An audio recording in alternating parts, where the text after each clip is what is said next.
Bismillahirrahmanirrahim. Assalamualaikum warahmatullahi wabarakatuh.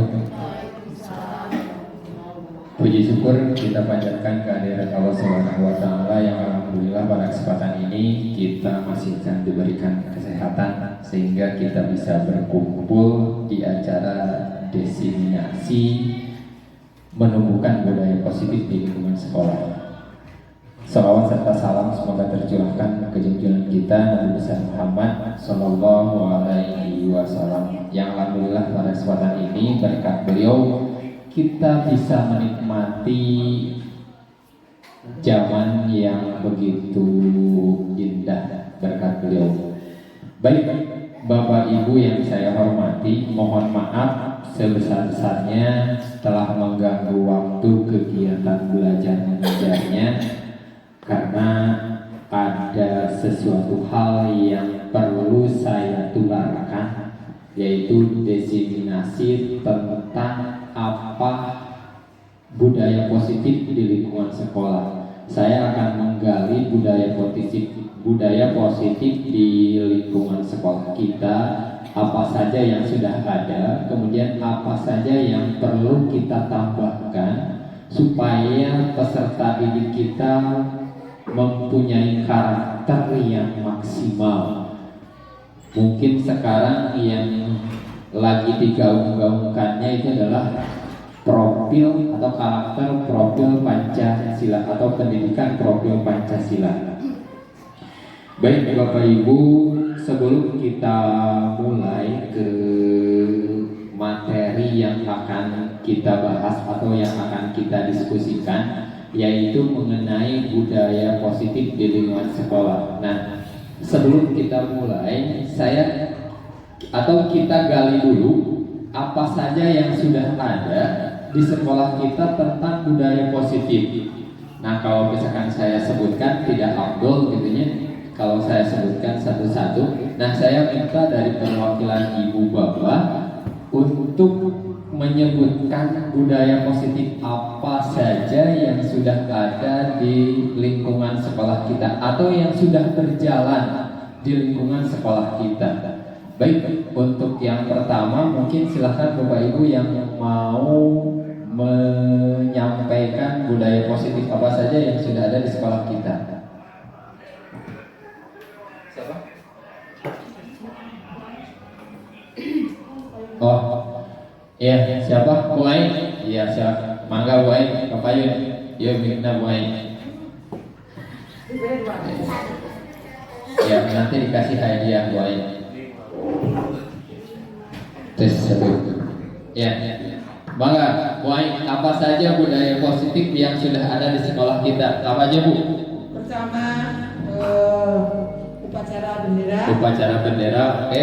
Kedua?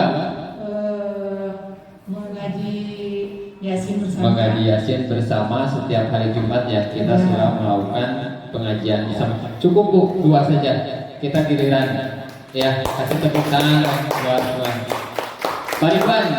Bagian laki-laki nah ya mah. Mangga Pak Ridwan, Pak Ridwan, mangga. Ayo. 50. So, apa aja budaya positifnya apa? Nah, bagian bapak-bapak dengan Abdul. Sok Pak Ridwan, budaya positif anu sok sering di lingkungan sekolah kita namanya Pak Ridwan.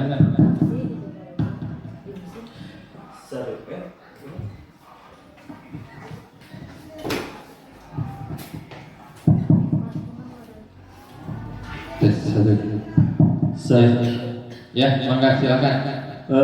Budaya positif di lingkungan kita yang utama itu kesadaran diri, menjaga kesehatan dan kebersihan di sekolah. Ya, bagus. Jadi menjaga kesadaran diri, kebersihan sekolah. Bisa dibayangkan kalau sekolahnya tidak bersih, itu seperti apa? Mungkin cukup ya, Bapak Ibu. Sebagian itu adalah salah satu contoh budaya positif yang ada di lingkungan sekolah. Nah, sekarang kita gali apa saja sih yang ada atau yang akan kita bahas dalam budaya positif ini. Kita lihat, ini ada beberapa budaya positif. Ini. Ya, ini dia. Konsep inti budaya positif itu ada 8 ya. Ada 8. Bisa diperhatikan yang pertama itu adalah perubahan paradigma belajar. Nah, kita harus tahu bahwa perubahan, yang namanya perubahan itu setiap hari pasti selalu berubah. Setiap hari pasti mengalami perubahan. Nah, begitu pun juga dalam budaya positif. Nah, perubahan paradigma belajar ini menitik beratkan yang pertama, bisa dibayangkan Bapak Ibu ketika waktu SD, SMP, SMA berbeda gak pembelajarannya dengan sekarang? Berbeda. Nah, itu merupakan perubahan paradigma baru. Kalau saya asumsikan bahwa pembelajaran sebelum-sebelumnya itu menggunakan biasanya teacher center. Teacher center itu biasanya guru menerangkan, menjelaskan, ya pokoknya seperti itulah. Jadi guru yang sebagai senternya, murid itu hanya sebagai subjeknya saja atau objeknya saja. Jadi tidak kelihatan aktifnya murid, aktifnya pembelajaran. Jadi dikhawatirkan pembelajaran dengan teacher center itu akan tidak akan berkembang itu muridnya. Nah, dengan adanya perubahan paradigma belajar sekarang diubah, asalnya teacher center sekarang menjadi perubahan murid yang lebih aktifnya sekarang ya. Jadi sekarang mah tidak teacher center tapi murid yang lebih aktif. Sekarang kita belajar di Merdeka Belajar.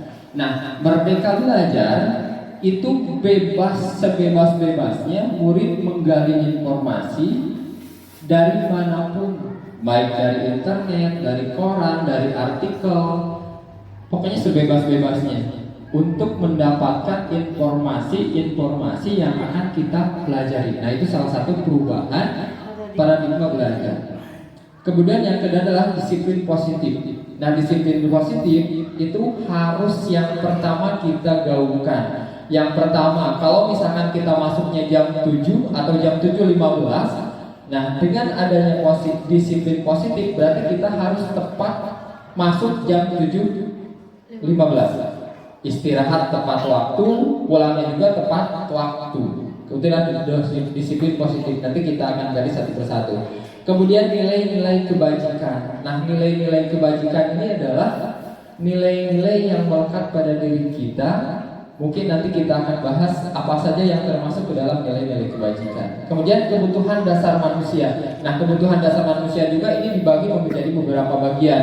Ada kebutuhan kebutuhan hidup, kemudian untuk kebutuhan apa lagi? Kebutuhan kebutuhan hidup, kemudian kebutuhan untuk Nah, sandang pangan juga itu salah satu kebutuhan hidup. Kemudian ada segitiga restitusi. Nah, segitiga restitusi ini adalah cara menyelesaikan masalah. Jadi segitiga resursi ini adalah proses menciptakan kondisi murid untuk memperbaiki kesalahannya. Nanti dari segitiga resursi ini, namanya juga segitiga, pasti itu ada 3 bagian yang akan kita kembangkan. Kemudian ada keyakinan kelas. Nah, ini tidak kalah penting. Selain daripada peraturan sekolah, ada juga keyakinan kelas. Nah, keyakinan kelas itu berbeda dengan peraturan sekolah. Kalau keyakinan kelas itu biasanya timbul dari keinginan atau dari hati para peserta didik. Berbeda dengan peraturan. Kalau peraturan itu biasanya kita yang menciptakan peraturan. Itu bedanya. Kemudian posisi kontrol guru. Posisi kontrol guru, nah ini ada beberapa posisi kontrol guru. Kalau saya misalkan ada 5 posisi kontrol guru. Yang pertama adalah penghukum. Tahu penghukum, misalkan kalau anak mendapat kesalahan langsung dihukum. Kemudian ada pembuat rasa bersalah. Nah ini pembuat rasa bersalah juga sama. Kemudian ada sebagai teman. Kemudian ada pemantau dan ada sebagai manajer. Nah itu nanti kita akan bahas. Kemudian yang terakhir adalah motivasi perilaku manusia. Nah, motivasi perilaku manusia ini biasanya dipengaruhi oleh dorongan yang terdapat dari sisi orang. Biasanya kalau misalkan mau pintar, mau kaya, ya motivasinya seperti apa. Nah, ini perlu dikembangkan motivasinya. Nah, kita lanjut. Next. Iya. Ini pembelajaran paradigma baru. Jadi kalau pembelajaran paradigma baru, kalau sekarang Merdeka Belajar itu digaungkan dalam profil pelajar Pancasila. Nah, dalam profil Pancasila itu ada berapa profil Pancasila? Ada 6 ya. Ada 6. Yang pertama itu adalah beriman, bertakwa kepada Tuhan Yang Maha Esa. Itu yang pertama. Kemudian yang kedua adalah berkebinekaan global. Kemudian yang ketiganya gotong royong. Kemudian yang keempat kreatif. Yang kelimanya adalah bernalar kritis. Kemudian yang keenamnya adalah mandiri. Nah ini profil Pancasila itu selalu digaungkan atau selalu harus ada dalam setiap proses pembelajaran. Nah itu intinya pembelajaran paradigma baru. Jadi kalau asalnya kita hanya sebatas menyampaikan informasi atau sebatas mentransfer ilmu kepada siswa atau peserta didik, nah sekarang kita harus menciptakan karakter atau menguatkan karakter. Salah satunya yang pemerintah gaungkan adalah profil pelajar Pancasila. Ya, ini adalah profil Pancasila. Bisa dilihat yang pertama itu ada beriman. Nah, kalau beriman berhubungannya berarti bertakwa kepada Tuhan Yang Maha Esa. Akhlak berarti ya, berhubungannya dengan akhlak. Akhlak beragama, akhlak pribadi, kemudian akhlak kepada manusia, akhlak kepada Allah, dan akhlak pada negara. Nah, kemudian mandiri. Mandiri itu adalah kesadaran akan diri dan situasi, kemudian regulasi diri. Jadi mandiri itu secara garis besarnya tidak tergantung kepada orang lain, ya. Nah, bergotong royong. Nah, bergotong royong itu sekarang kalau misalkan kita lihat, sekarang itu jarang terlihat lah untuk bergotong royong. Nah, untuk kedepannya kita gaungkan lagi gotong royong yang minimal berada di lingkungan sekolah. Bergotong royong itu adalah menyangkut kepada kolaborasi, kepedulian, dan berbagi. Kolaborasi itu berarti kerjasama, bersama, kepedulian, kita peduli terhadap sesama, terhadap lingkungan. Kemudian berbagi, kalau misalkan kita melihat salah satu teman kita atau murid kita yang lagi kesusahan, kita wajib berbagi. Kemudian bineka global atau berkebinekaan global. Nah ini berkebinekaan global itu namanya juga global, kita berarti wawasannya harus global juga. Refleksi tanggung jawab, kemudian berkeadilan sosial, mengenal dan menghargai budaya. Kemudian bernalar kritis. Nah ini yang lebih penting untuk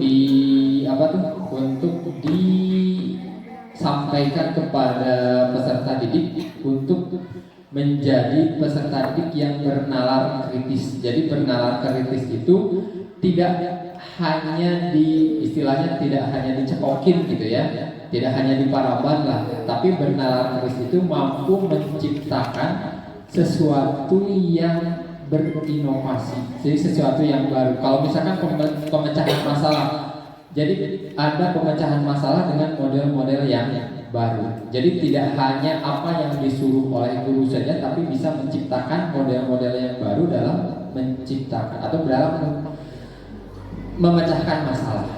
Kemudian kreatif, ya ini kreatif juga sama, hampir gagasan orisinal. Jadi kreatif, karya orisinal, kelulusan berpikir. Jadi kreatif menciptakan sesuatu yang baru atau yang berbeda dari sebelumnya. Nah, konsepsi tentang teori kontrol. Teori kontrol. Jadi yang pertama, ilusi guru mengontrol. Ya, yang pertama gini, ilusi bahwa semua penguatan positif itu dan bermanfaat. Betul atau salah? Ilusi bahwa semua penguatan positif efektif dan bermanfaat. Kita lihat nanti ya. Kemudian ilusi bahwa kritik dan membuat rasa bersalah mampu menguatkan karakter. Betul atau salah? Ya. Kemudian ilusi bahwa orang dewasa berhak memaksa. Benar atau salah? Nah, ini miskonsepsi tentang teori kontrol, bahwa ilusi bahwa kritik dan membuat rasa bersalah mampu menguatkan karakter itu belum tentu benar. Kemudian ilusi bahwa orang dewasa berhak memaksa juga itu tidak benar. Jadi tidak ada saling menghargainya. Kemudian, nah ini adalah merubah paradigma stimulus respon ke pendekatan teori kontrol. Yang pertama, realitasnya kebutuhan kita sama, tapi pada kenyataannya kebutuhan kita adalah berbeda. Nah begitupun juga kepada peserta didik.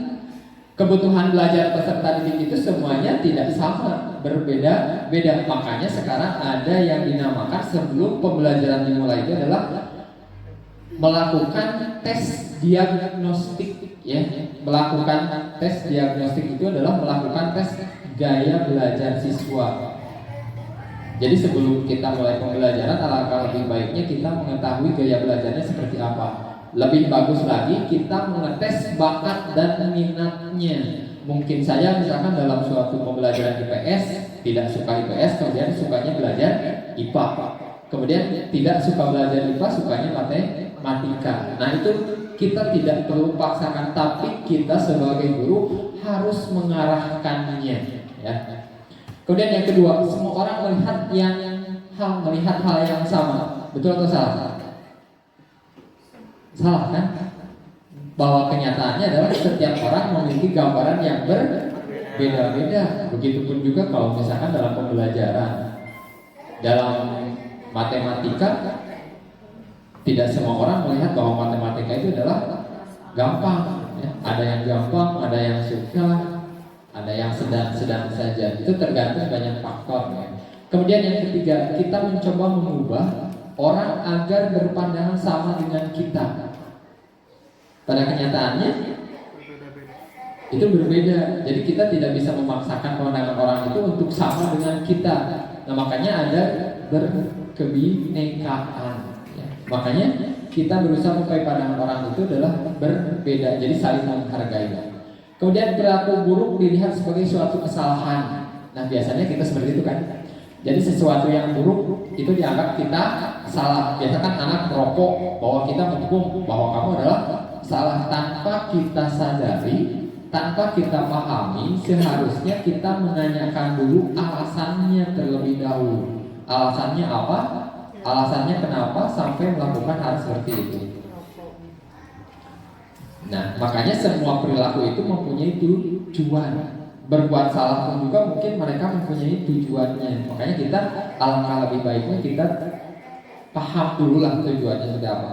Kemudian selanjutnya, orang lain bisa mengontrol saya. Betul atau tidak? Bisa nggak? Tidak kan? Nah, yang dapat mengontrol kita sendiri itu hanya kita sendiri saja, ya.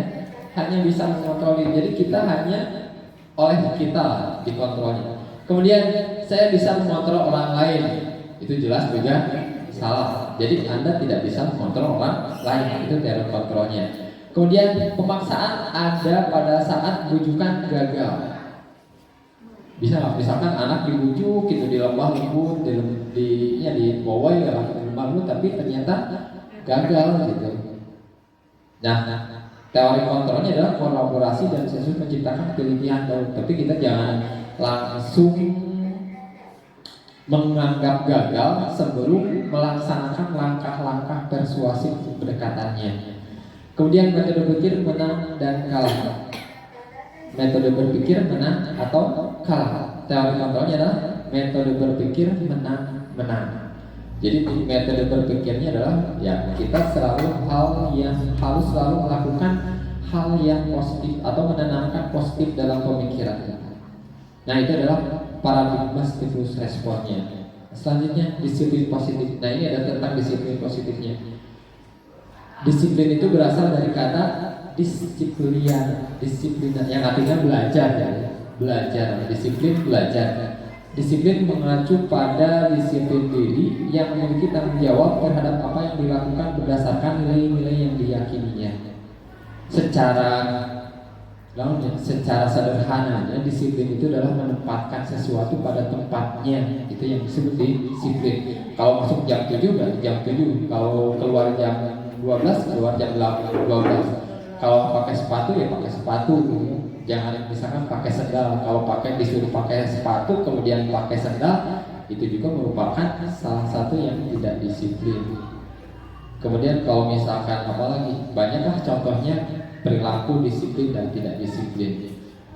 Nah, kemudian disiplin positif adalah salah satu cara penerapan disiplin yang bertujuan untuk menumbuhkan kesadaran serta memberdayakan peserta didik tanpa imbalan penghargaan, reward, ancaman atau hukuman.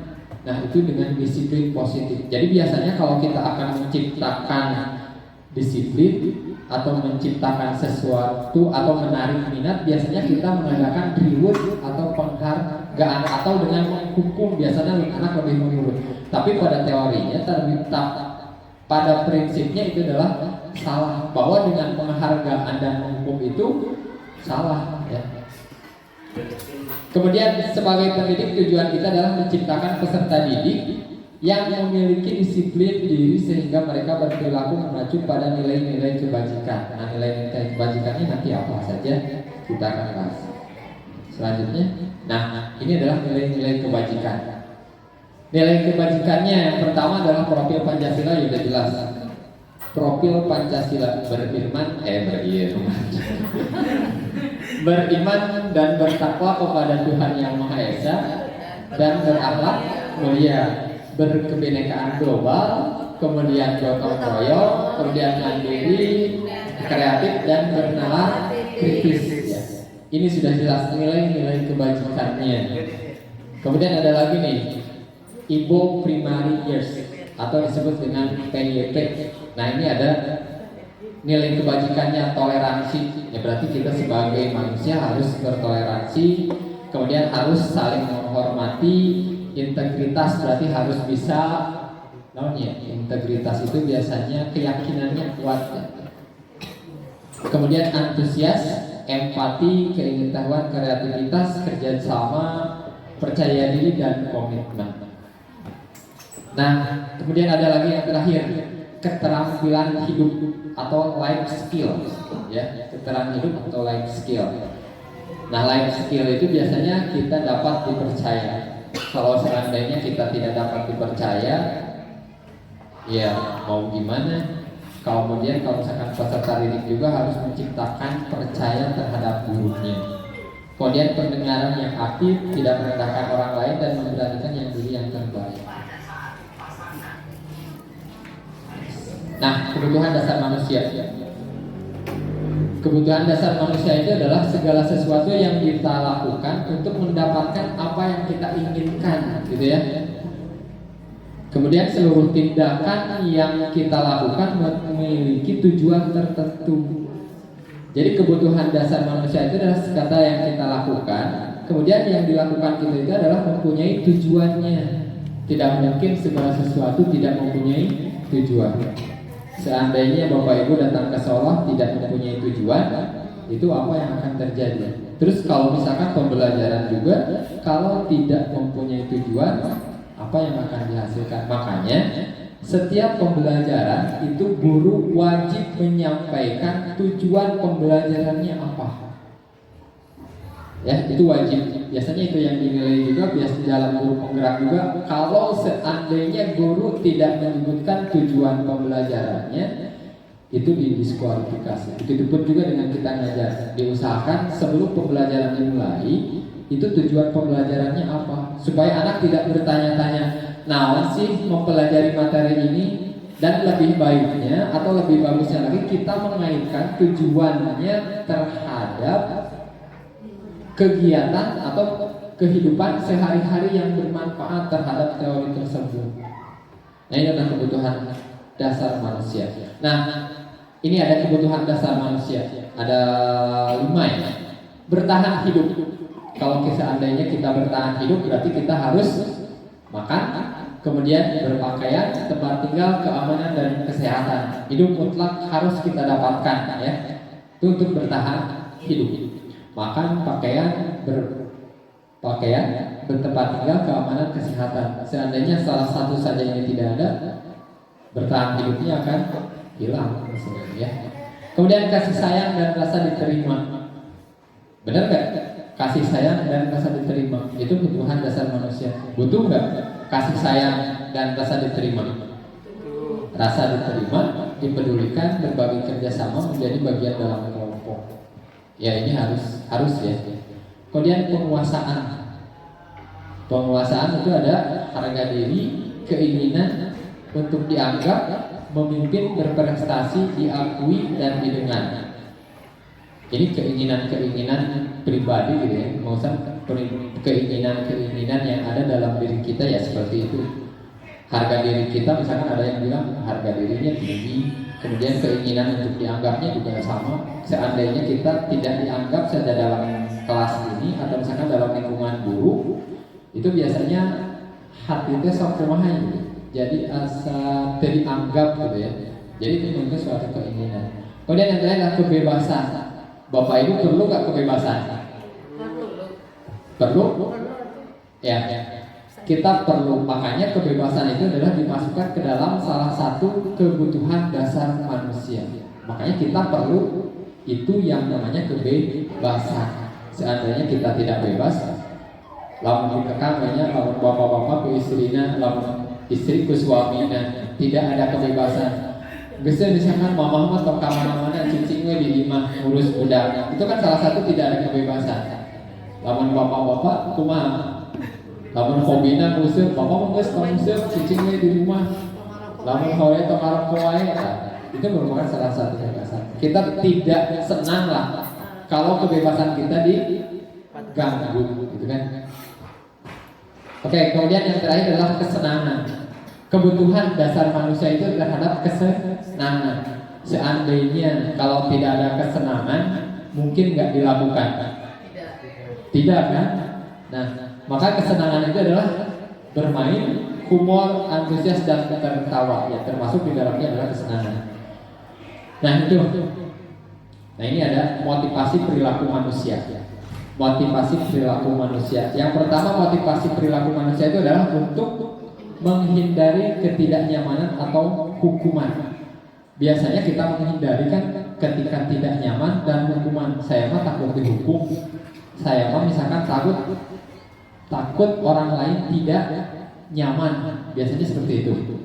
Kemudian yang keduanya adalah untuk mendapatkan imbalan atau penghargaan orang lain. Biasanya gitu tuh.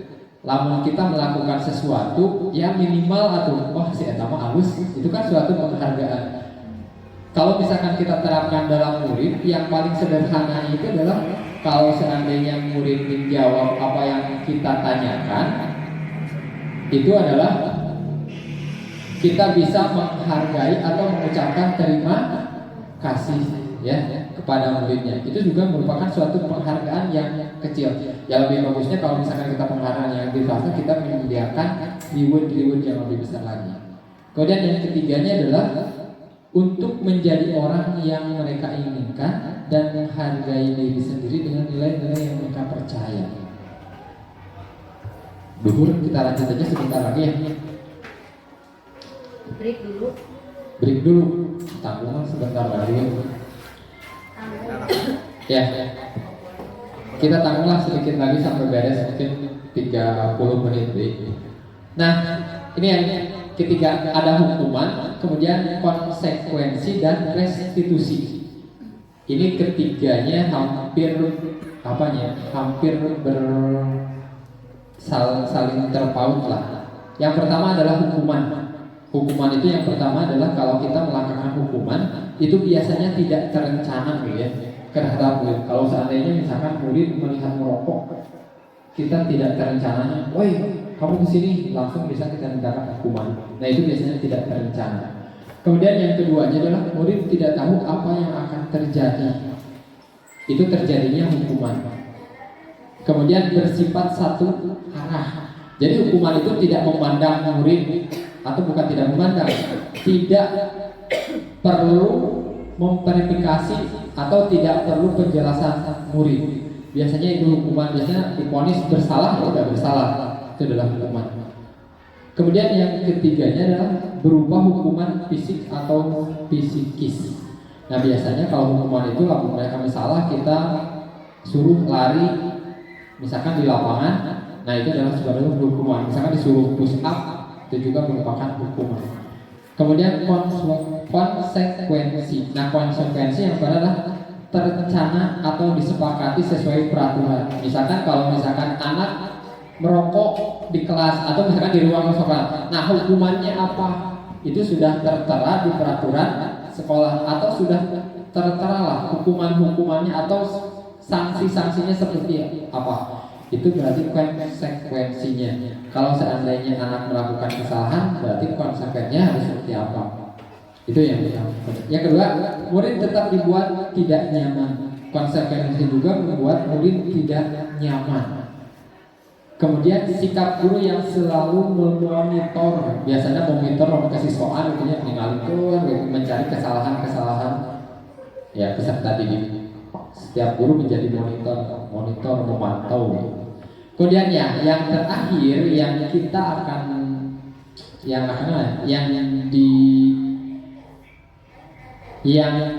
naon sih namanya teh? Yang diharapkan gitu ya, sekolah itu tidak lagi melaksanakan hukuman, kemudian tidak lagi melaksanakan konsekuensi, tapi melaksanakan restitusi. Nah, bagaimana restitusi ini? Yang pertama, restitusi ini adalah menciptakan kondisi bagi murid untuk memperbaiki kesalahannya. Jadi tidak menghukum, ya. Jadi yang pertama, kalau misalkan seandainya murid merokok, nah itu kita panggil, kemudian kita tanya alasannya seperti apa, kemudian kita yakinkan untuk tidak melakukan hal yang sama, tidak perlu menghukum, ya. Kemudian yang kedua, proses kolaborasi yang mengajarkan murid untuk mencari solusi sendiri. Jadi tawarkan solusi untuk memperbaiki dirinya seperti apa. Ya, nanti kita lihat termasuk nanti restitusinya apa. Jadi itu yang akan kita tekankan ya kepada peserta didik sekarang itu adalah punya restitusi. Nanti ada restitusi ketiga. Nah, ini ada yang 5 posisi kontrol guru. Yang pertama tadi adalah sebagai penghukum. Ya jelas sebagai penghukum tadi adalah bersifat satu arah. Biasanya sebagai penghukum itu guru yang galak biasanya. Kata guru harus dijadikan sok menghukum kesiswaan. Kemudian membuat merasa bersalah. Jadi guru itu membuat siswa atau peserta itu merasa bersalah terus. Jadi kasihan juga. Kemudian teman, nah ini yang lebih bagus. Jadi sebagai teman itu biasanya mensejajarkanlah dengan peserta didiknya. Kita rangkul, tanya dengan nada bicara yang tidak juga menghukum kan. Kalau teman berarti nada bicaranya seperti apa, lembut, ya standar lah, tidak marah-marah. Beda dengan penghukum, biasanya marah-marah sampai kaurat tadi itu berkalauan, apa bolotor gitu. Tapi kalau teman belajar diskusi, tanya kesalahannya apa, melakukan itu kenapa. Kemudian pemantau. Nah, guru juga adalah sebagai pemantau. Kalau pemantau ya kita sebagai guru ya wajib memantau peserta didiknya. Kemudian yang terakhir, nah ini yang lebih bagus lagi dari 5 posisi kontrol ini adalah sebagai manajer. Sebagai manajer, jadi membawahi guru, membawahi peserta didik. Jadi mulai dari manajer itu adalah harus tahu anak itu melakukan kesalahannya apa. Kemudian yang kedua, kenapa anak melakukan seperti itu. Kemudian bagaimana solusinya tanpa harus menghukum atau marah-marah. Nah ini dia. Kontrol kasus. Seorang siswa yang tidak memakai atribut lengkap saat upacara kenaikan bendera hari Senin.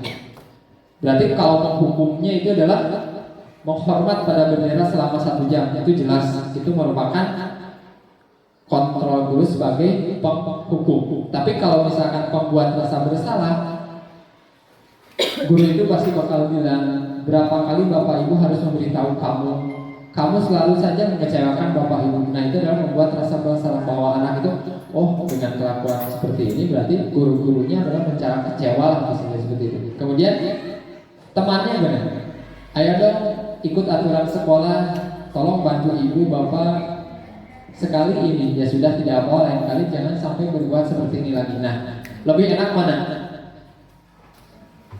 Lebih enak yang mana? Teman. Kemudian yang terakhir nih ada pemantau. Kamu sudah melanggar peraturan sekolah, kamu tahu konsekuensi setelah upacara, kamu beri atributnya ke koperasi dan jangan diulangi lagi. Nah itu adalah pemantau. Jadi tidak menghukum upacara. Jadi bawa lah misalkan Kak Usis, beli itu adalah sebagai pemantau.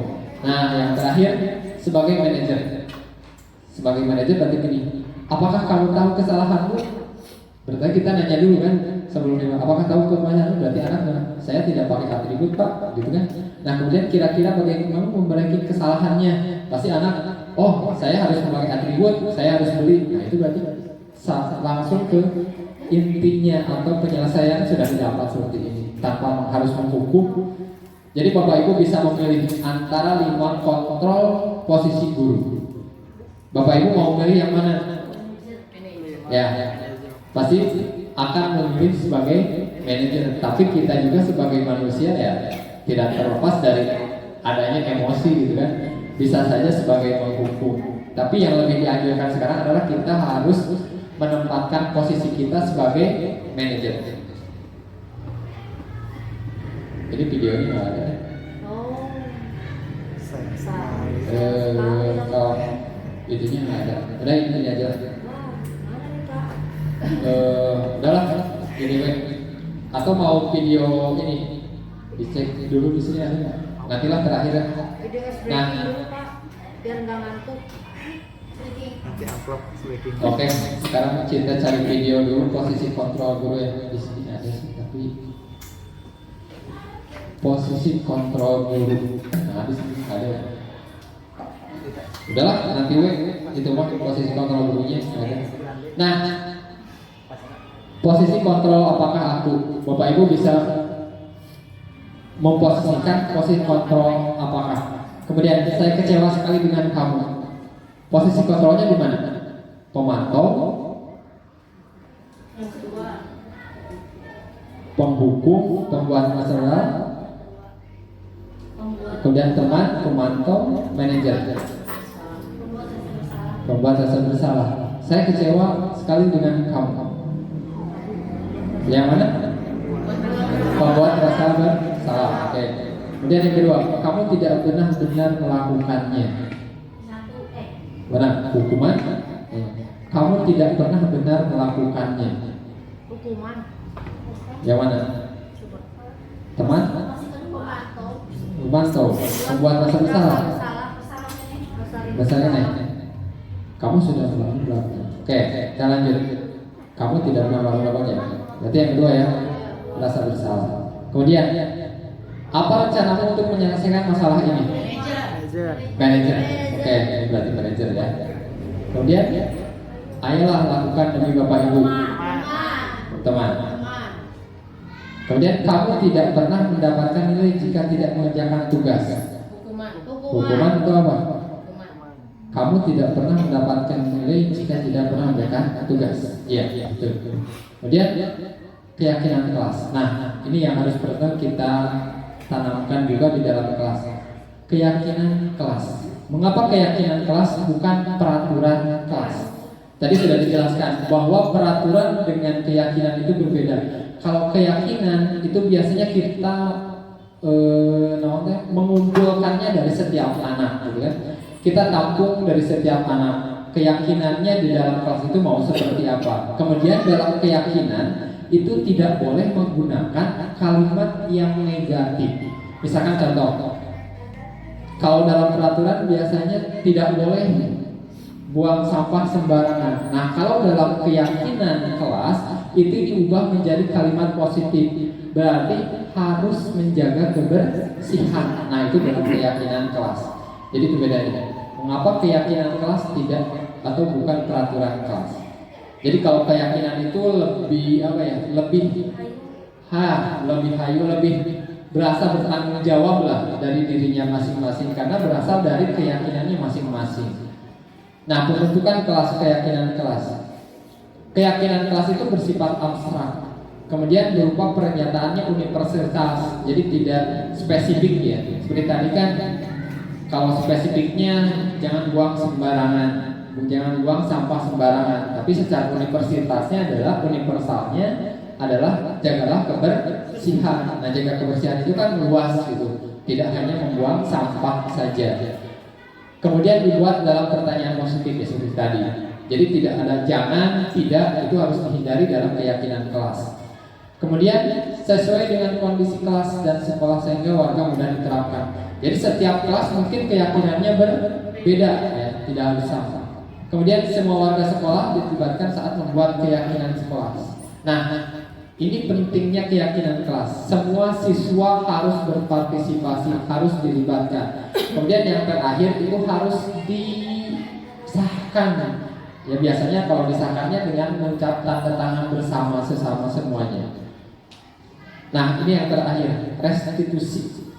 Restitusi ini adalah proses menciptakan kondisi bagi murid untuk memperbaiki kesalahan mereka. Jadi menciptakan bukan menghukum, jadi untuk memperbaiki kesalahannya. Jadi bukan dihukum lah, nama. Jadi diperbaiki. Ya. Bagaimana cara memperbaikinya? Nah, ini ada di dalam, di bawah. Restitusi itu bukan untuk menebus kesalahan, kemudian namun untuk belajar dari kesalahan. Jadi kesalahannya tertulis, tapi jadikanlah belajar. Jadi untuk misalkan belajar, ketika kita melakukan kesalahan, kita sampaikan kesalahan itu bahwa kesalahan itu adalah tidak baik atau efek negatifnya seperti apa. Biasanya kalau kita melakukan kesalahan, pasti yang lebih banyak itu adalah faktor negatifnya daripada faktor positifnya. Kemudian, nah ini ada yang namanya restitusi segitiga. Ini segitiga restitusi ini adalah biasanya dialog antara guru dan siswa. Yang pertama itu adalah menanyakan keyakinannya. Kemudian yang kedua menstabilkan identitas. Kemudian yang ketiganya adalah kualitas kebutuhan. Nah, menanyakan keyakinan itu biasanya kalau misalkan anak melakukan kesalahan, kita tanyakan kenapa kamu melakukan kesalahan ini. Kemudian setelah ditanyakan keyakinan, kita menstabilkan identitasnya. Menstabilkan identitasnya bagaimana? Ya sudahlah, kamu tidak hanya kamu saja yang melanggar, misalkan teman kamu juga pernah melanggar, atau misalkan bapak ibu juga pernah melanggar kesalahan seperti itu. Oh, berarti anak itu kan merasa keyakinannya atau keyakinannya stabil. Oh, tidak disalahkan, maka mereka, oh orang lain juga pernah melakukan kesalahan seperti itu. Kemudian validasi kebutuhan. Nah, validasi kebutuhan berarti kita tanyakan, kamu sadar nggak bahwa apa yang kamu lakukan itu adalah salah? Kalau misalkan anak menjawab anak iya apa salah. Nah, kalau salah, apa yang harus diperbaikinya? Bagaimana cara memperbaikinya? Kita tanyakan lagi ke anaknya. Itu adalah validasi kebutuhannya. Jadi yang pertama adalah menanyakan keyakinannya, kemudian menstabilkan identitasnya, kemudian validasi kebutuhannya. Nah ini menstabilkan identitas. Berbuat salah itu wajar. Misalkan kata-katanya gitu. Berbuat salah itu wajar.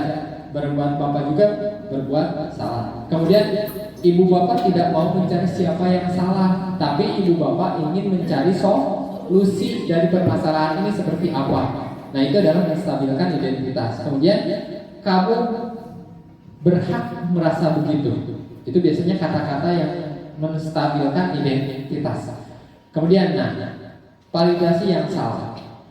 Yang pertama, kamu pasti punya alasan mengapa melakukan hal yang seperti itu. Kemudian, padahal kamu bisa melakukan yang lebih buruk dari yang ini.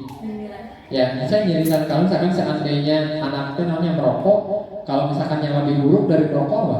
Narkoba, misalnya seperti itu. Nah, validasi tindakan yang salahnya gitu. Jadi tidak tidak melakukan hal yang lebih besar lagi gitu. Di anaknya disampaikan. Kemudian kamu patut bangga karena telah melindungi sesuatu penting buatmu ya, yaitu buatmu ya. Sesuatu yang penting buatmu. Ya karena melakukan kesalahan itu kamu harusnya merasa bangga tidak melakukan kesalahan yang lebih besarnya lagi. Oke. Nah, ini menanyakan keyakinan. Apa keyakinan kelas kita? Nah, biasanya kalau siswa melanggar itu ada di dalam keyakinannya. Keyakinannya apa? Kemudian nilai apa yang telah disepakati bersama? Tanyakan lagi ke anak, nilai yang kita pernah sepakati itu adalah nilai apa? Kemudian seperti apa gambaran sebuah kelas yang dia menurut kamu? Kamu ingin menjadi orang yang seperti apa? Biasa kita ya berdialog, itu adalah sebagai keyakinannya. Nah, ini salah satunya. Dalam penerapan program disiplin positif, hendaknya guru memiliki standar kepribadian, ya jelas standar kepribadiannya harus jelas ya. Kemudian profesional, ini juga harus jelas, harus profesional. Kemudian sosialnya juga harus bagus, di mana guru mampu atau merefleksi dirinya dalam posisi kontrol saat ini. Jadi yang pertama adalah sebagai kamu manajer yang menuntut muridnya menjadi insan yang mandiri, merdeka, dan bertanggung jawab. Baiklah, Ibu Bapak yang saya hormati, sebelum kita mengakhiri sesi diseminasi ini, kita lebih mantapkan lagi tentang posisi kontrol dan segitiga restitusi. Untuk itu kita simak, kita perhatikan sebuah video yang menayangkan posisi kontrol guru. Kita perhatikan, nanti kita ambil kesimpulan. Posisi kontrol yang cenderung atau yang bagus kita terapkan di sekolah kita itu posisi kontrol yang mana? Ya, kita mulai. Salam bahagia Ibu dan Bapak guru hebat. Dalam penerapan disiplin positif restitusi, ini tentang budaya positif di sekolah. 5 posisi kontrol. 5 posisi kontrol dalam restitusi adalah proses perjalanan seorang pendidik agar dapat mengenali dirinya. Pada video kali ini, kita akan membahas tentang 5 posisi kontrol yang dikembangkan oleh Diane Gosset dan contoh penerapannya.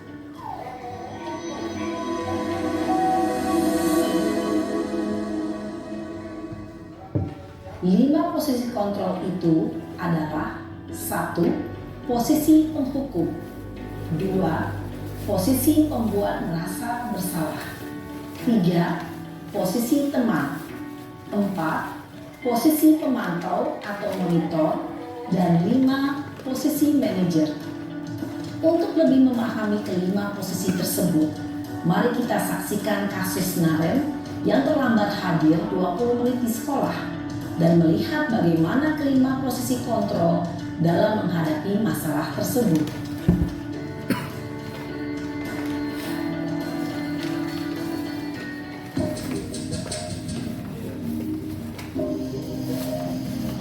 Ya, Ini adalah posisi kontrol guru sebagai penghukum.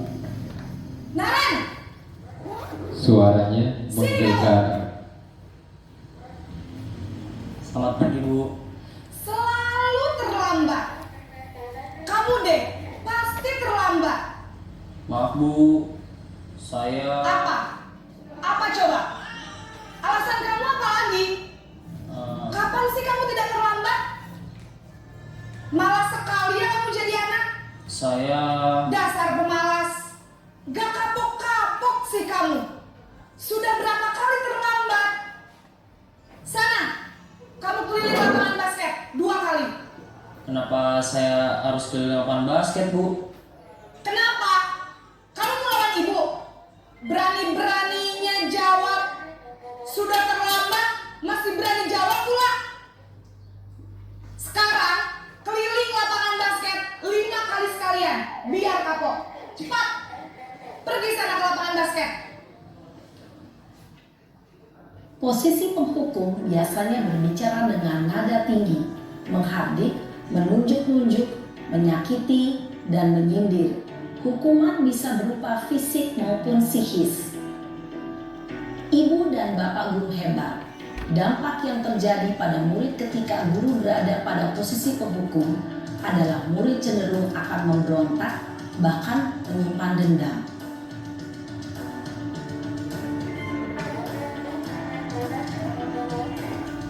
Pendendam. Ya, ini yang kedua, pembuat rasa bersalah. Naren!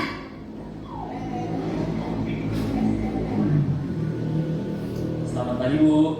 Naren, kamu kenapa terlambat lagi, nak? Ya Tuhan, Naren, kamu senang ya bikin ibu susah ya? Beda banget ya nada suaranya antara penghukum dan pembuat rasa bersalah. Disangka ibu tidak bisa membina kamu. Duh, gimana ini? Maaf Bu. Duh, Gusti Naren, kamu suka ya kalau ibu ditegur bapak kepala sekolah? Terus, sekarang ibu harus tulis apa ini di buku absen? Ini kamu sudah sering terlambat loh. Ibu harus apa coba? Maaf Bu. Maaf sekali. Ya sudah, lain kali jangan bikin ibu susah lagi ya nak ya. Ibu tidak akan kuat lagi kalau kamu begini terus. Bisa jantungan kalau ibu ditegur bapak kepala sekolah. Sana cepat ke kelas. Maaf ya Bu. Maaf sekali. Beda cara ya. Posisi pembuat rasa bersalah Ya. berbicara dengan nada. Bapak Ibu bisa membedakan antara posisi kontrol sebagai penghukum dan pembuat rasa bersalah. Bapak Ibu cenderung akan memilih yang mana? Merasa tidak berharga dan tidak sanggup membahagiakan orang lain. Ketika guru mengambil posisi pembuat rasa bersalah, murid akan menganggap dirinya yang bersalah dan ia akan menyimpan emosi negatif tersebut di dalam dirinya.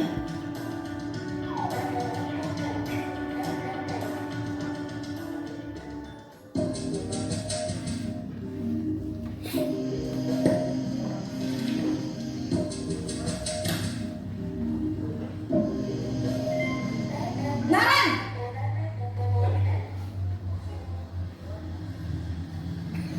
Selamat pagi Bu.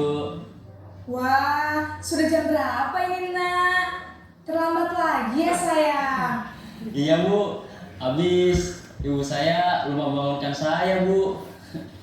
Kamu malah menyalahkan ibu kamu. Kamu bukannya anak yang larinya paling kencang. Kok terlambat sih? Iya Bu. Saya memang terlambat bangun tadi. Jadi biarpun saya lari kencang, tetap gak kekejar Bu. Ya sudah sana. Nanti lain kali larinya lebih kencang lagi ya. Biar gak terlambat lagi. Bikin seneng ibu.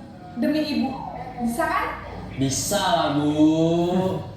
Ya sudah sana masuk kelas. Ibu beresin urusan absen kamu. Kamu ini ada-ada saja.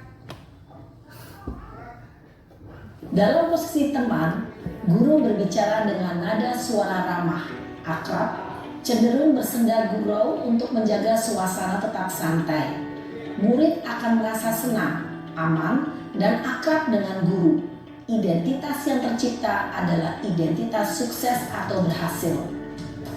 Namun, perlu diingat, karena ini masih dorongan eksternal, maka ada faktor ketergantungan dari murid kepada orang tertentu. Di sini guru absennya, sehingga di lain waktu murid bisa berperilaku baik, namun hanya kepada orang-orang tertentu saja.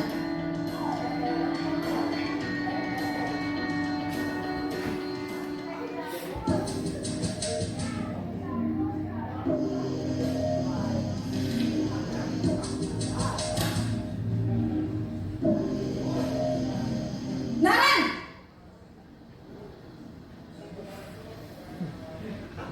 Selamat pagi Bu. Naren, apa peraturan sekolah kita tentang jam berapa kita harus masuk sekolah, Nak? Kita harus di sekolah jam 7 Bu. Iya betul, sekarang sudah jam 7.20. Naren sudah tahu konsekuensinya jika terlambat hadir. Paham Bu. Saya harus tinggal kelas pas jam istirahat selama 20 menit. Iya benar, konsekuensinya demikian. Malah Jadi nanti jam 9.30 pas istirahat, kamu harus tinggal di kelas, kerjakan tugas tambahan untuk ketertinggalan kamu, ya? Baik Bu. Posisi pemantau mengandalkan penghitungan atau data untuk mengontrol murid. Guru mengarahkan murid berdasarkan peraturan dan konsekuensi. Seorang pemantau menunjukkan bahasa tubuh dan ekspresi wajah yang datar dan cenderung formal.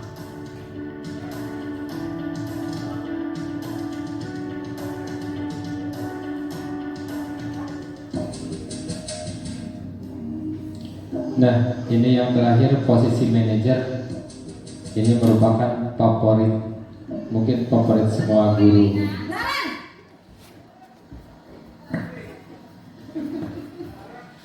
Selamat pagi Bu. Selamat pagi Naren. Maaf Bu, saya terlambat. Iya, sekolah masuknya jam 7, sekarang sudah jam 7.20. Jadi sekarang bagaimana ini Naren? Maaf Bu, saya lupa setel alarm saya semalam.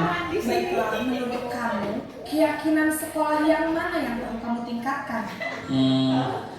Menghargai diri sendiri dan orang lain mungkin ya Bu. Setuju. Jadi, apakah Naren meyakini prinsip saling menghormati tersebut? Iya Bu, saya meyakininya. Apakah kamu bersedia memperbaiki masalah keterlambatan ini? Bersedia Bu. Bagaimana kamu akan perbaiki masalah keterlambatan ini? Saya akan coba untuk tidak lupa menyetel alarm saya Bu. Baik, kalau Naren lupa menyetel alarm di rumah, ada orang yang kira-kira bisa bantu mengingatkan tidak? Ada Bu, kakak saya, Kak Emma. Ada lagi selain Kak Emma? Selain Kak Emma, ada ibu saya. Baik, jadi yang mengingatkan Naren adalah Kak Emma dan ibu kamu ya? Kira-kira akan mulai setel alarm kapan nih Naren? Setelah pulang sekolah, akan segera saya lakukan. Baik, jadi Naren akan setel alarm untuk bangun besok pagi dan akan diingatkan oleh kakak dan ibunda Naren ya. Ada lagi yang mungkin perlu dilakukan Naren agar tidak terlambat bangun lagi. Tidak ada Bu. Baik Naren, terima kasih untuk kerjasama kamu. Sekarang kamu perlu kembali ke kelas untuk belajar.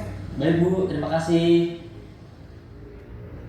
Posisi manajer adalah posisi kontrol yang disarankan untuk membimbing murid memiliki sikap disiplin yang positif, yaitu murid yang mandiri, bertanggung jawab, dan dapat memecahkan masalah.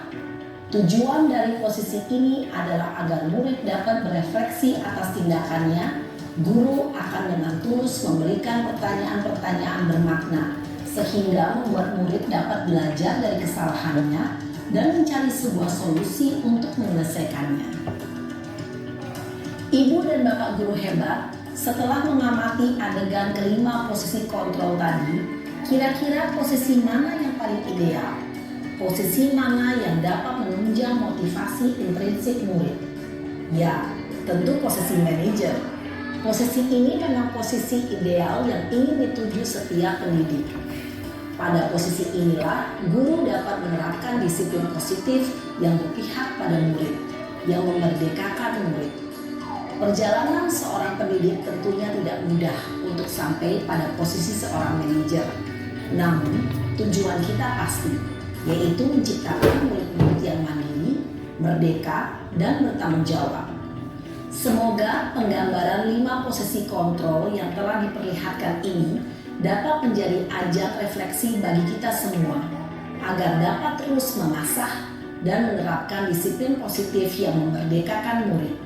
Mari terus berlatih dan bersemangat. Selamat menerapkan. Salam dan bahagia Ibu dan Bapak Guru hebat.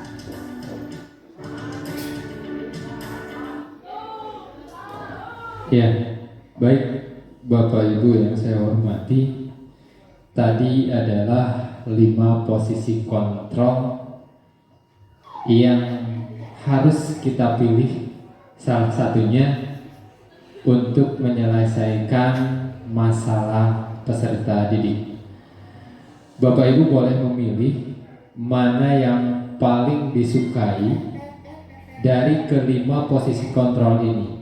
Tapi yang disarankan oleh pemerintah bahwasanya kita sebagai pendidik di masa modern di abad 2.1 itu harus bisa menjadi guru yang mengambil posisi kontrol sebagai manajer. Ya, jadi itu sarannya. Saran saya juga kita melakukan mendisiplinkan siswa yang melanggar aturan, kita memposisikan sebagai kontrol manager. Baik, Bapak Ibu, itu tentang posisi kontrol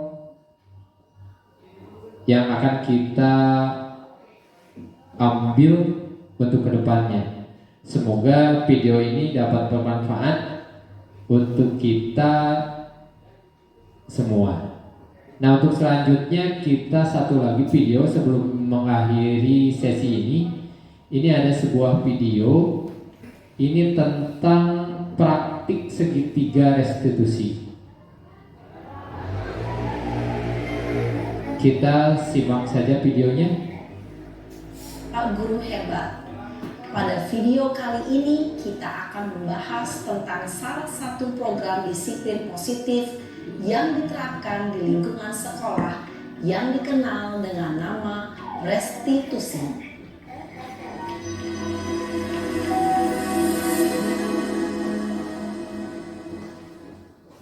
Restitusi dikembangkan pendidikan Diane Goshen, berlandaskan pada teori kontrol Dr. William Glasser. Segitiga restitusi adalah suatu proses dialog yang dijalankan oleh guru atau orang tua agar dapat menghasilkan murid yang mandiri dan bertanggung jawab.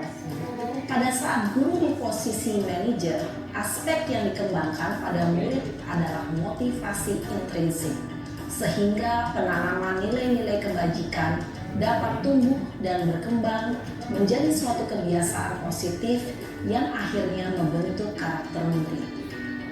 Proses dialog ini terdiri dari 3 langkah yang digambarkan pada ketiga sisi pada segitiga restitusi. Sisi pertama adalah menstabilkan identitas. Sisi yang kedua adalah validasi tindakan yang salah. Dan sisi yang ketiga adalah menanyakan keyakinan. Ibu dan Bapak Guru, berikut ini akan ditunjukkan bagaimana seorang guru berada dalam posisi manajer menggunakan penerapan segitiga restitusi.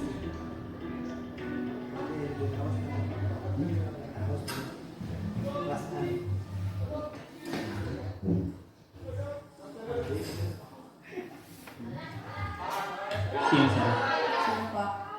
Sudah lama nggak ketemu saya. Kenapa hari ini ada di sini? Kesel Pak, kesel banget. Masa aku dikatain tukang fitnah Pak? Ya aku marah lah. Aku balik ngatain Eka di depan kelas. Kesel banget. Oh begitu. Ya pasti kamu marah dan kesal. Bapak juga akan marah apabila ada yang menuduh Bapak seperti itu. Kemudian pada saat itu kamu mau melakukan apa? Ya saya langsung ngatain Eka lah Pak. Kesel banget. Saya bentak-bentak dia depan teman-teman lain. Oh begitu. Pasti kamu melakukan seperti itu karena suatu alasan tertentu, bukan? Iyalah, masa saya diam saja Pak? Ya saya bela diri lah. Masa saya dituduh tukang fitnah? Ya wajar lah. Mempertahankan harga diri itu sesuatu yang penting buat kamu. Untung kamu tidak bertindak lebih gegabah lagi. Hanya membentak-bentak. Iya Pak. Untung saya masih bersabar dan hanya membentak saja. Sudah gemes padahal. Saya pasti bela diri lah. Ya pasti ya. Tapi kamu memilih untuk tetap bertahan dan bersabar. Kamu memilih untuk tidak berbuat lebih parah lagi, kan? Iya. Nah, sekarang coba kita lihat lagi tindakan kamu yang bentak-bentak Eka di kelas. Tindakan kamu itu kira-kira sesuai dengan keyakinan kelas atau prinsip kamu tidak? Enggak lah Pak. Capek Pak jadi pemarah. Jadi keyakinan atau prinsip mana yang kurang sesuai dengan keinginan kamu? Ya saya sebenarnya sangat menghargai orang lain. Mungkin saat itu saya menjadi emosi. Jadi tidak menunjukkan sikap itu. Kamu meyakini tidak? Menghargai orang lain itu penting buat kamu. Yakinlah Pak. Iya, setuju. Kita harus saling menghargai. Namun, ada juga keyakinan yang kita sepakati yang perlu kita jalankan apabila kita sedang marah, bukan? Ya saya bisa lebih proaktif. Mulai dengan diri sendiri. Saya bisa jadi lebih bersabar, mengambil waktu jeda untuk berpikir mau apa selanjutnya. Kira-kira kamu bersedia memperbaiki masalah ini tidak? Bersedia Pak. Kalau kamu memperbaiki masalah ini, kamu akan menjadi orang seperti apa? Saya akan menjadi orang yang bertanggung jawab kali ya Pak. Dan senantiasa proaktif. Iya, menurut kamu bagaimana rasanya menjadi orang seperti itu? Ya nyaman lah. Bangga bisa bersabar dan menahan diri. Baiklah kalau begitu. Yuk kita pikirkan bagaimana memperbaiki masalah ini.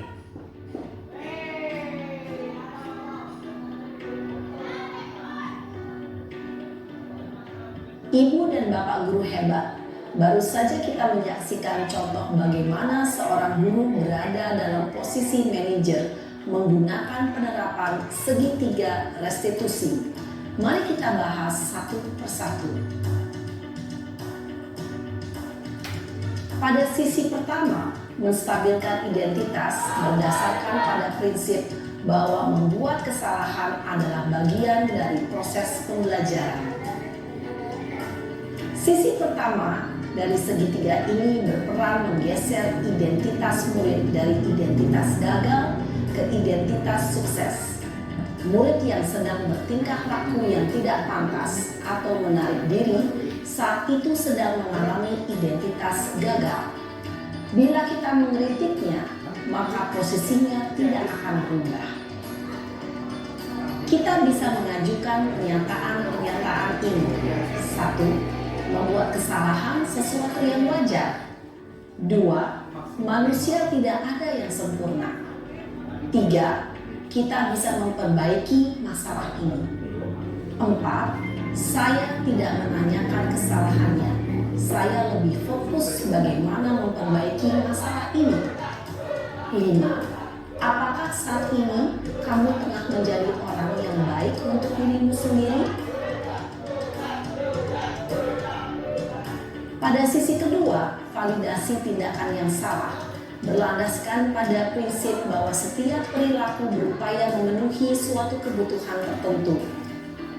Guru yang telah memahami teori kontrol akan bergeser dari pemikiran stimulus respon menjadi proaktif dan mencoba untuk mengenali tujuan dari perilaku murid.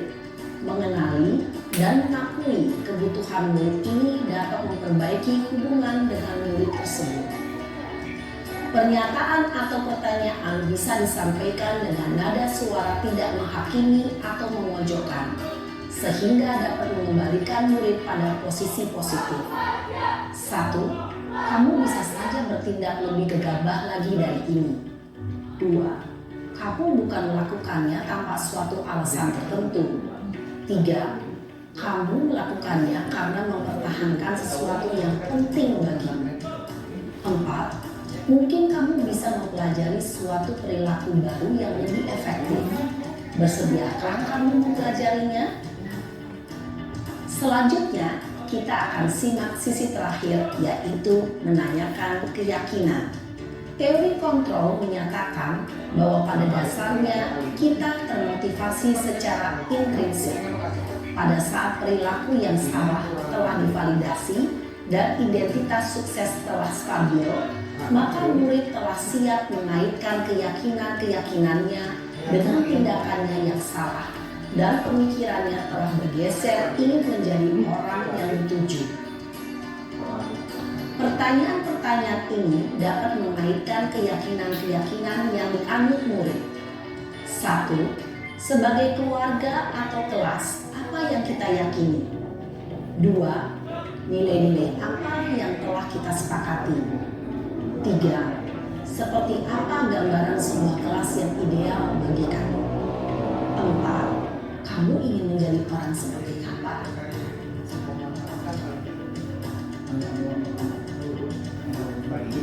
Dalam menerapkan segitiga restitusi, perlu diperhatikan beberapa hal, yaitu 1.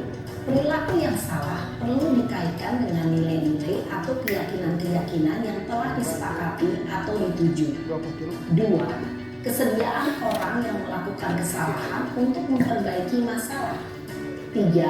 Pemecahan masalah sebisa mungkin relevan atau memiliki hubungan dengan masalah yang ada. 4. Usaha. Perlu adanya suatu usaha perbaikan dari pihak yang berbuat kesalahan. 5. Waktu. Perlu didedikasikan waktu dari pihak yang berbuat kesalahan. Tanyakan kapan akan mulai diberlakukan usaha untuk memperbaiki masalah. Dengan memahami struktur penerapan segitiga restitusi, diharapkan guru dapat menerapkan posisinya sebagai manajer dengan mengajukan pertanyaan-pertanyaan bermakna yang dapat membuat murid menjadi lebih percaya diri, bertanggung jawab, dan mandiri.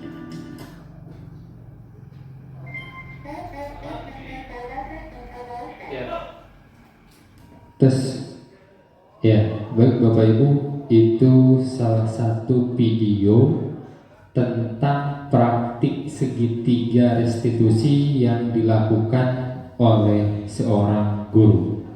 Jadi kita bisa meniru apa yang video ditayangkan. Baik Bapak Ibu, untuk selanjutnya saya ucapkan terima kasih yang sebesar-besarnya karena sudah sampai 1 jam lebih Bapak Ibu memperhatikan atau menyimak paparan apa yang saya sampaikan. Sekali lagi saya ucapkan beribu-ribu terima kasih. Mudah-mudahan praktik baik ini kita bisa terapkan di lingkungan sekolah kita supaya kedepannya lebih berkembang, lebih maju lagi. Saya aturkan terima kasih. Wabillahi taufiq wal hidayah. Assalamualaikum warahmatullahi wabarakatuh. Waalaikumsalam warahmatullahi wabarakatuh.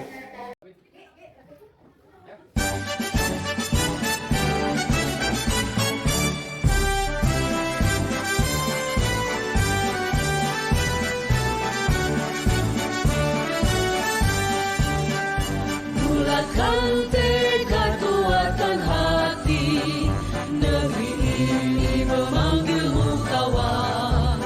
Belajar bergerak berbagi untuk negeri, guru penggerak majukan pendidikan. Guru penggerak menghamba pada murid, kreatif rancang pembelajaran. Hargai potensi, tingkatkan prestasi, lahirkan profil pelajar Pancasila. Belajar bergerak berbagi untuk negeri, kita menjalin kolaborasi. Belajar bergerak berbagi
Bulatkan tekad kuatkan hati, negeri ini memanggilmu kawan. Belajar bergerak berbagi untuk negeri, guru penggerak majukan pendidikan. Guru penggerak menghamba pada murid, kreatif rancang pembelajaran. Hargai potensi, tingkatkan prestasi, lahirkan profil pelajar Pancasila. Belajar bergerak berbagi untuk negeri, kita menjalin kolaborasi. Belajar bergerak berbagi untuk negeri, demi bakti pada Ibu Pertiwi.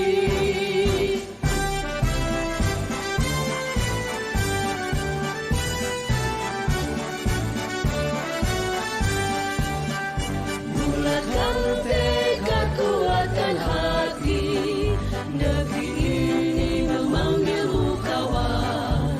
Belajar bergerak berbagi untuk negeri, guru penggerak majukan pendidikan. Guru penggerak menghamba pada murid, kreatif rancang pembelajaran. Hargai potensi, tingkatkan prestasi, lahirkan profil pelajar Pancasila. Belajar bergerak berbagi untuk negeri, kita menjalin kolaborasi. Belajar bergerak berbagi untuk negeri, demi bakti pada Ibu Pertiwi. Belajar bergerak berbagi untuk negeri, kita menjalin kolaborasi. Belajar bergerak berbagi untuk negeri, demi bakti pada Ibu Pertiwi. Demi bakti pada Ibu Pertiwi.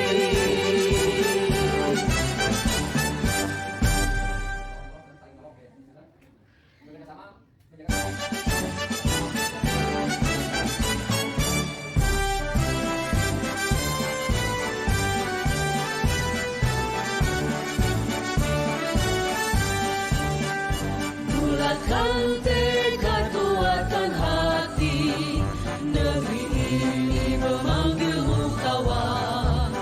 Belajar bergerak berbagi untuk negeri, guru penggerak majukan pendidikan. Guru penggerak menghamba pada murid, kreatif rancang pembelajaran. Hargai potensi, tingkatkan prestasi, lahirkan profil pelajar Pancasila. Belajar bergerak berbagi untuk negeri, kita menjalin kolaborasi. Belajar bergerak berbagi untuk negeri, demi bakti pada Ibu Pertiwi.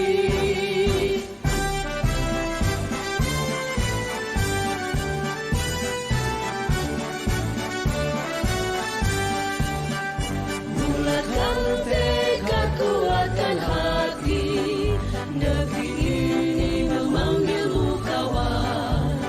Belajar bergerak berbagi untuk negeri, guru penggerak majukan pendidikan.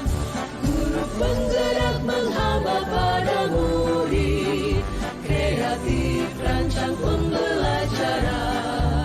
Hargai potensi, tingkatkan prestasi, lahirkan profil pelajar Pancasila. Belajar bergerak berbagi untuk negeri, kita menjalin kolaborasi.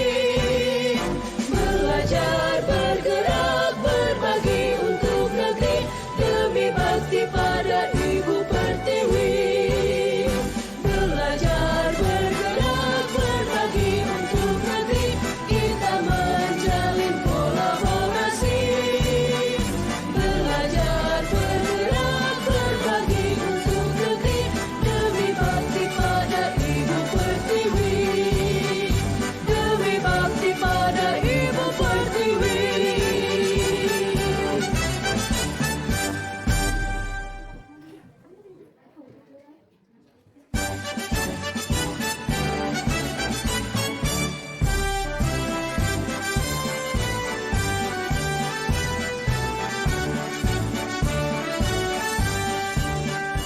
Bulatkan tekad, kuatkan hati.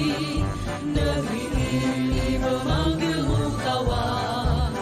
Belajar bergerak berbagi untuk negeri. Guru penggerak majukan pendidikan. Guru penggerak menghamba pada murid. Kreatif rancang pembelajaran. Hargai potensi, tingkatkan prestasi.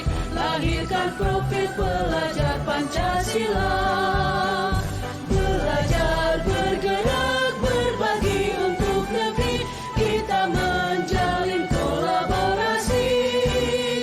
Belajar bergerak berbagi untuk negeri. Demi bakti pada Ibu Pertiwi.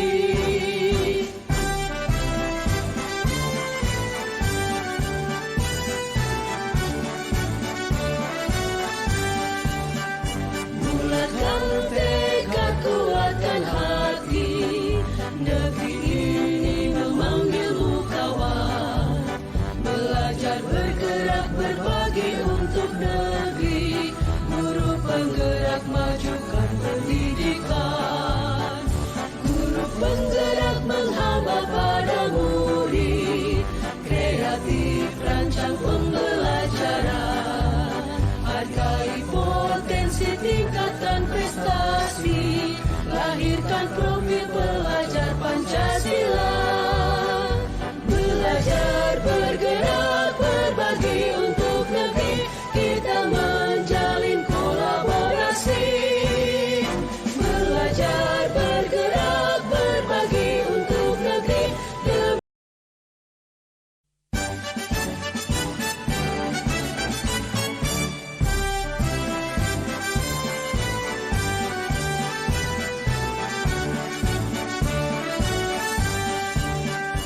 Bulatkan tekad, kuatkan hati. Negeri ini memanggilmu kawan. Belajar bergerak berbagi